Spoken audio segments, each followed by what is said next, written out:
Hi, boys and girls. I'm going to be reading you this book called Stellaluna today, and I'm going to be reading it with an app on my phone playing in the background. It's called Novel Effects, and it adds sound effects while I'm reading the book. So I hope you enjoy it. Here we go.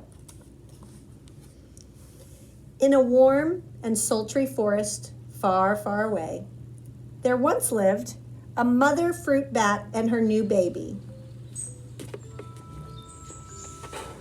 Oh, how Mother Bat loved her soft, tiny baby. "I'll name you Stellaluna," she crooned. Each night, Mother Bat would carry Stellaluna clutched to her breast as she flew out to search for food. One night, as Mother Bat followed the heavy scent of ripe fruit, an owl spied her. On silent wings, the powerful bird swooped down upon the bats. Dodging and shrieking, Mother Bat tried to escape, but the owl struck again and again, knocking Stellaluna into the air. Her baby bats were as limp and useless as wet paper. Down, down she went, faster and faster into the forest below. The dark, leafy tangle of branches caught Stellaluna as she fell. One twig was small enough for Stellaluna's tiny feet. Wrapping her wings about her, she clutched the thin branch, trembling with cold and fear. "Mother," Stellaluna squeaked, "where are you?" By daybreak, the baby bat could hold on no longer. Down, down, again she dropped. Flump! Stellaluna landed headfirst in a soft, downy nest, startling the 3 baby birds who lived there. Stellaluna quickly clambered from the nest and hung out of sight below it. She listened to the babble of the 3 birds. "What was that?" cried Flap. "I don't know, but it's hanging by its feet," chirped Flitter. "Shh, here comes Mama," hissed Pip. Many, many times that day, Mama Bird flew away, always returning with food for her babies. Stellaluna was terribly hungry, but not for the crawly things Mama Bird brought. Finally, though, the little bat could bear it no longer. She climbed into the nest, closed her eyes, and opened her mouth. Plop! In dropped a big green grasshopper.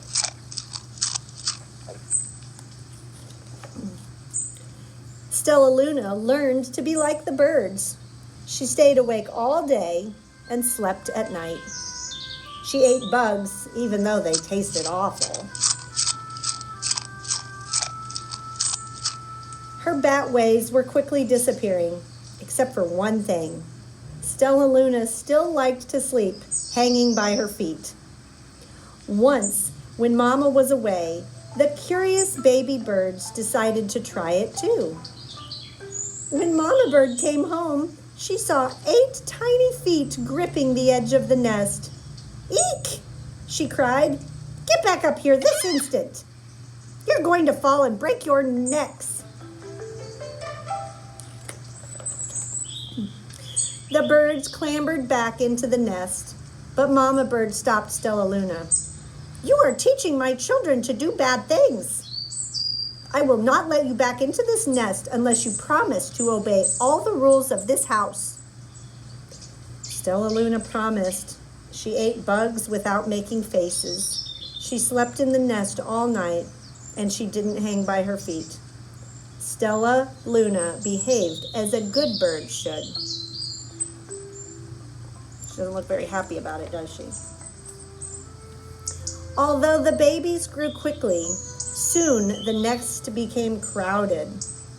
Mama Bird told them it was time to learn to fly. and one by one, Pip, Flitter, Flap, and Stellaluna jumped from the nest. Their wings worked. I'm just like them, thought Stellaluna. I can fly too. Pip, Flitter, and Flap landed gracefully on a branch. Stellaluna tried to do the same. How embarrassing. It's kind of clumsy, huh? I will fly all day, Stellaluna told herself. Then no one will see how clumsy I am. The next day, Pip, Flitter, Flap, and Stellaluna went flying far from home. They flew for hours, exercising their new wings. The sun is setting, warned Flitter. We had better go home, or we will get lost in the dark, said Flap. But Stellaluna had flown far ahead and was nowhere to be seen. The three anxious birds went home without her. All alone, Stellaluna flew and flew until her wings ached and she dropped into a tree. I promised not to hang by my feet, Stellaluna sighed. So she hung by her thumbs and soon fell asleep. She didn't hear the soft sound of wings coming near. Hey, a loud voice said, why are you hanging upside down? Stellaluna's eyes opened wide, and she saw the most peculiar face. I am not upside down. You are, Stellaluna said. Ah, but you're a bat. Bats hang by their feet. You are hanging by your thumbs. So that makes you upside down, the creature said. I'm a bat, and I am hanging by my feet, and that makes me right side up. Stellaluna was confused. Mama Bird told me I was upside down. She said I was wrong. Wrong for a bird, maybe, but not for a bat. More bats gathered around to see the strange young bat who behaved like a bird. Stellaluna told them her story. You ate bugs? Sputtered one. You slept at night? Gasped another. How very strange, they all murmured. Wait, let me look at this child. A bat pushed through the crowd. An owl attacked you? She asked. Sniffing Stellaluna's fur, she whispered, You are Stellaluna. You are my baby. Oh, isn't that sweet? She finally found her mama. You escaped the owl? Cried Stellaluna. You survived? Yes, said Mother Bat as she wrapped her wings around Stellaluna. Come with me and I'll show you where to find the most delicious fruit. You'll never have to eat another bug as long as you live. But it's nighttime, Stellaluna squeaked. We can't fly in the dark or we will crash into the trees. We're bats, said Mother Bat. We can see in darkness. Come with us. Stellaluna was afraid, but she let go of the tree and dropped into the deep blue sky. Stellaluna could see. She felt as though rays of light shone from her eyes. She was able to see everything in her path. Soon, the bats found a mango tree, and Stellaluna ate as much of the fruit as she could hold. I'll never eat another bug as long as I live, cheered Stellaluna as she stuffed herself full. I must tell Pip, Flitter, and Flap. The next day, Stellaluna went to visit the birds. Come with me and meet my bat family, said Stellaluna. Okay, let's go, agreed Pip. They hang by their feet and they fly at night and they eat the best food in the world, Stellaluna explained to the birds on the way. As the birds flew among the bats, Flap said, I feel feel upside down here." So the birds hung by their feet.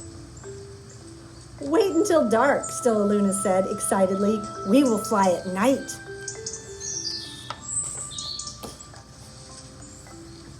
When night came, Stellaluna flew away. Pip, Flitter, and Flap leapt from the tree to follow her. "I can't see a thing," yelled Pip. "Neither can I," howled Flitter. "Ah!" screeched Flap. "They're going to crash, gasped Stellaluna. "I must rescue them."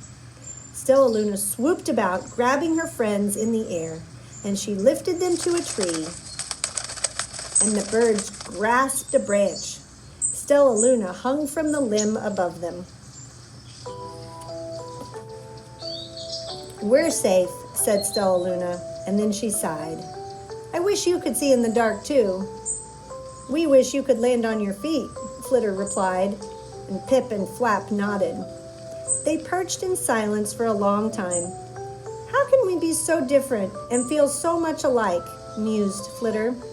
"And how come we feel so different? How can we feel so different and be so much alike?" wondered Pip. "I think this is quite a mystery," Flap chirped. "I agree," said Stellaluna, "but we're friends, and that's a fact."